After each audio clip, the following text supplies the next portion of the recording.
الحمد لله الحمد لله رب العالمين والعاقبة للمتقين والصلاة والسلام على سيد المرسلين أما بعد أعوذ بالله من الشيطان الرجيم بسم الله الرحمن الرحيم درود پاک پڑھ لیجیے.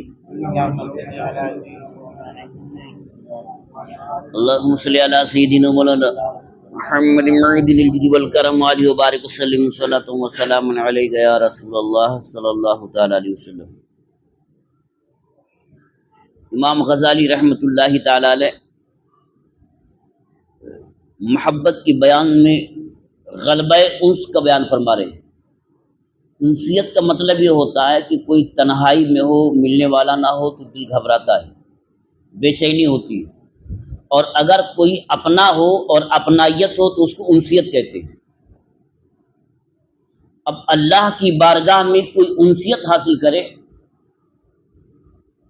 تو اس کا طریقہ کیا ہے اور اس کی کیفیت کیا طرح ہوگی، اور اللہ کی بارگاہ میں اسے انسیت حاصل ہو جائے تو ناز کا انداز کیا ہوگا. غلبہ انسیت کی بنیاد پر ناز کا انداز کیا ہوگا کہ اس کو یوں سمجھ لیں جیسے بیٹا اپنے باپ سے انسیت حاصل کرتا ہے تو اس کے ناز و نخرے کیسے ہوتے ہیں. کچھ بھی مانگتا ہے اور کسی انداز میں مانگتا ہے، چھوٹا سا بچہ اس کے بات میں کر رہا ہوں.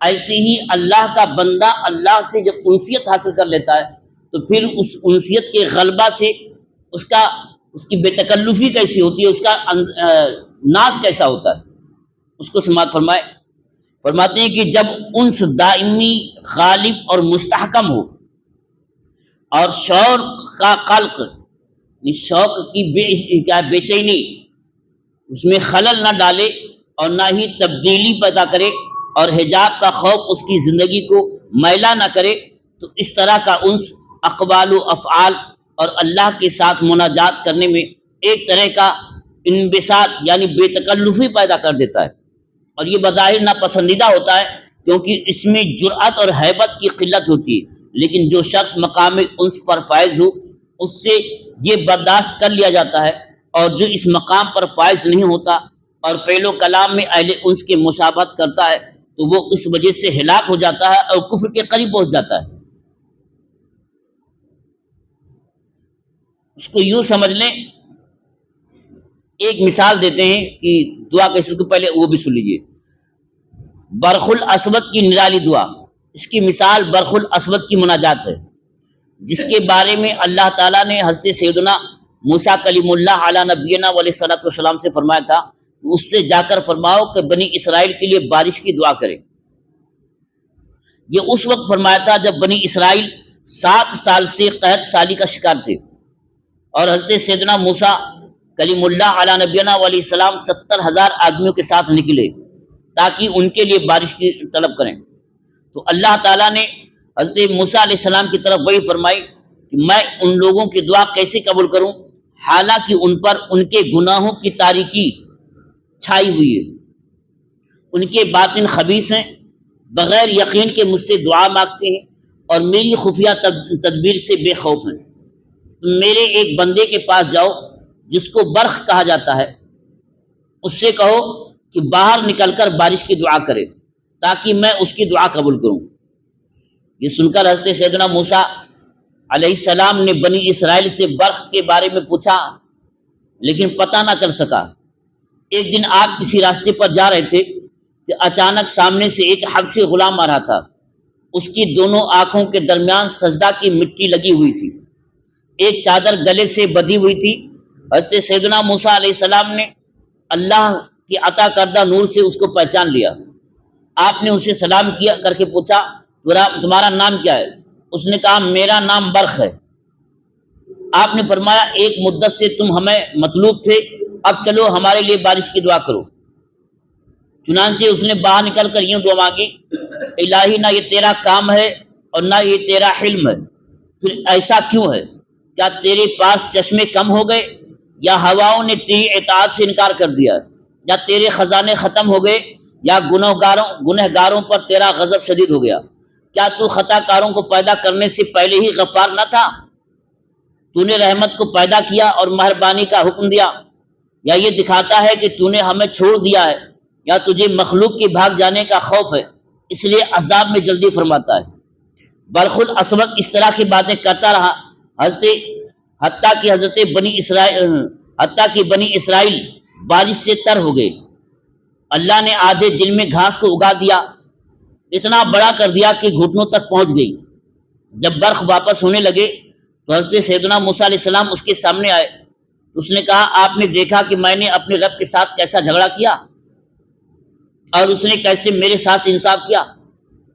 اس بات پر حضرت سیدنا موسیٰ علیہ السلام نے اس کی سرزنش کا ارادہ کیا، سختی کرنے کا۔ کیسی باتیں کرتا، اللہ سے جھگڑے گا؟ کون ہے جو اللہ سے جھگڑے؟ تو اللہ تعالیٰ نے آپ کی طرف وہی فرمائی، ایسا نہ کرو، کیونکہ برق روزانہ میرے ساتھ مجھے میری شان کے لائق 3 بار ہنساتا ہے۔ نہیں سمجھے بھائی؟ اللہ کی بارگاہ میں اس طرح سے بات کرنا یہ شان عبودیت کے خلاف ہے، لیکن وہی جس پر انسیت اور محبت کا غلبہ ہو جائے نا، تو انداز محبوبانہ کی جس انداز میں دیکھا میں نے کیسے اللہ سے جھگڑ کے پانی لیا۔ کوئی اللہ سے جھگڑ سکتا ہے؟ لیکن انداز محبوبانہ، اور یہ قرآن پاک میں بھی ہے کہ جو اس مقام پر پہنچ جاتا ہے اس کے لائق ہے کہ یجادلون فی قوم لوط۔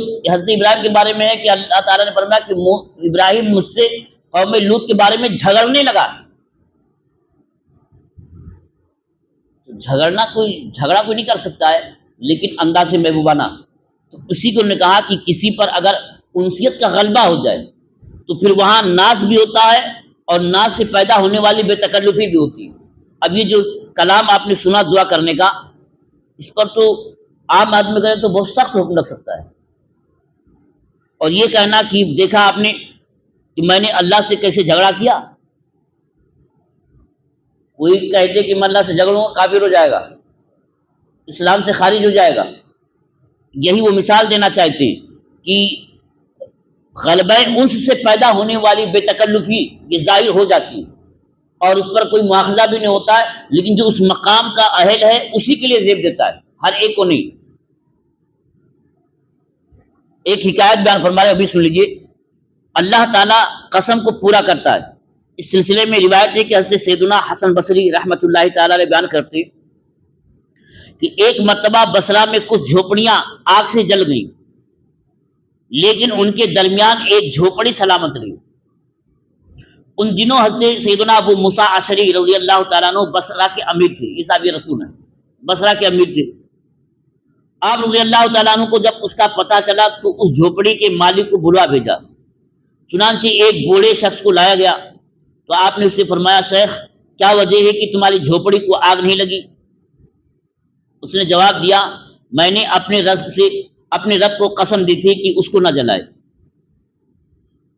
تو حضرت سیدنا ابو موسیٰ اشعری رضی اللہ تعالیٰ عنہ نے فرمایا، بے شک میں نے رسول اللہ صلی اللہ تعالیٰ علیہ وسلم کو یہ فرماتے ہوئے سنا ہے، میری امت میں ایسے لوگ ہوں گے جن کے بال پراگندہ اور کپڑے میلے ہوں گے، اگر وہ اللہ تعالیٰ پر قسم کھائیں تو اللہ تعالیٰ ان کی قسم کو ضرور پوری کرے گا۔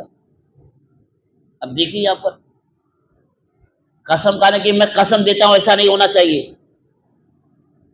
جیسے باپ کہتا ہے بیٹے سے، تمہیں قسم دیتا ہوں تمہیں غلطی نہیں کرنا، باپ کہتا ہے ابا میں قسم کھا دیتا ہوں کہ آپ یہ نہ کیجیے گا۔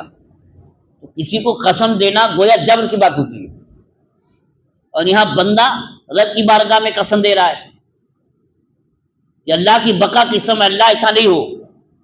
اب لو اللہ بندے کی بات جو مان رہا ہے یہ مجبور نہیں کر رہا ہے، انداز محبوبانہ ہے۔ انسیت کا جب غلبہ ہوتا ہے تو ناز اور نخرے ہوتے ہیں، یہ انسانوں میں بھی ایسا ہوتا ہے کہ کوئی کسی سے پیار کرتا ہے تو بڑے نخرے ہوتے ہیں، تو یہاں بھی بے تکلف کی۔ ایک حکایت اور سن لیں، منقول ہے کہ ایک بار بصرہ میں کہیں آگ لگ گئی تو حضرت سیدنا ابو عبیدہ خباس علیہ رحمۃ اللہ الوہاب تشریف لائے اور آگ پر چلنے لگے۔ بصرہ کے امیر نے ان سے کہا، دیکھیے کہیں آپ آگ میں جل نہ جائیں۔ تو آپ رحمۃ اللہ تعالی علیہ نے فرمایا، بے شک میں نے اپنے رب کو قسم دی ہے کہ وہ مجھے آگ سے نہ جلائے۔ اس پر امیر نے عرض کی، پھر آپ آگ کو قسم دیں کہ بجھ جائے۔ بس آپ رحمۃ اللہ تعالی علیہ نے آگ کو قسم دی تو بجھ گئی۔ یہ اللہ فرمایا نا، وہ حضرت ابو عبیدہ خباس رحمۃ اللہ تعالی علیہ، ظاہر سی بات ہے اللہ کی بارگاہ سے محبت اور انسیت حاصل نہیں ہوگی تو اسے ولایت نہیں مل سکتی ہے، اور انہیں بھی حاصل تھی ولایت.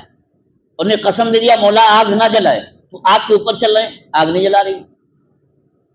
اب امیر کو خطرہ ہوا کہیں جل نہ جائے، کہا آپ حکم دیجئے کہ آگ بجھ جائے، تو آپ نے قسم دے کہ آگ بجھ جائے، تو آگ بجھ گئی. قسم دے کر کے کسی کو کسی چیز کے کرنے پر مجبور کرنا، گویا اللہ کو ایسا کوئی مجبور، تو اللہ مجبور نہیں ہے، قادر مطلق ہے، بندہ مجبور ہے. لیکن اللہ کی بارگاہ میں بندہ اتنا محبوب ہوتا ہے کہ اس کی ادا اللہ تعالیٰ کو پسند ہوتی ہے، فوراً قبول فرما لیتا ہے. اللہ تعالیٰ ہمیں آپ کو سمجھنے کی توفیق عطا فرمائے اور سمجھ کر اس پر عمل کرنے کی توفیق عطا فرمائے. وآخر دعوانا الحمدللہ رب العالمین. اللہم صلی علی سیدنا مولانا محمد معدن الجود والکرم وآلہ وبارک وسلم صلاۃ وسلام علیک یا رسول اللہ صلی اللہ تعالی علیہ وسلم. یا اللہ یا رحمان یا رحیم، ہم لوگوں نے جو کچھ پڑھا اور سنا اسے پڑھنے اور سننے سے زیادہ سمجھنے اور سمجھ کر اس پر عمل کرنے کی توفیق عطا فرما. یا اللہ ہماری، ہمارے ماں باپ کی اور اپنے محبوب کی امت کی مغفرت فرما. یا اللہ ہم جتنے سننے والے ہیں، ہمیں جو بھی بیمار ہے، جس بھی بیماری مبتلا مولا اس کی بیماری کو دور فرما، جو جس بھی پریشانی مبتلا اس کی پریشانی کو دور فرما، جو بار قرض سے دبا ہوا مولا تو اسے قرض سے سبکدوشی عطا فرما. یا اللہ جب تک ہمیں اس دنیا میں رکھ عفو عافیت کے ساتھ رکھ، اس دنیا سے اٹھا مولا تو ایمان پر ختم رسی فرما. ان اللہ ملائکتہ یصلون علی النبی یا ایھا الذین آمنوا صلوا علیہ وسلموا تسلیما. اللہم صلی علی سیدنا مولانا محمد معدن الجود والکرم وآلہ وبارک وسلم صلاۃ وسلام علیک یا رسول اللہ صلی اللہ تعالی علیہ وسلم. سبحان ربک رب العزۃ عما یصفون وسلام علی المرسلین والحمد للہ رب العالمین. آمین آمین بحق لا الہ الا اللہ محمد رسول اللہ صلی اللہ علیہ وسلم.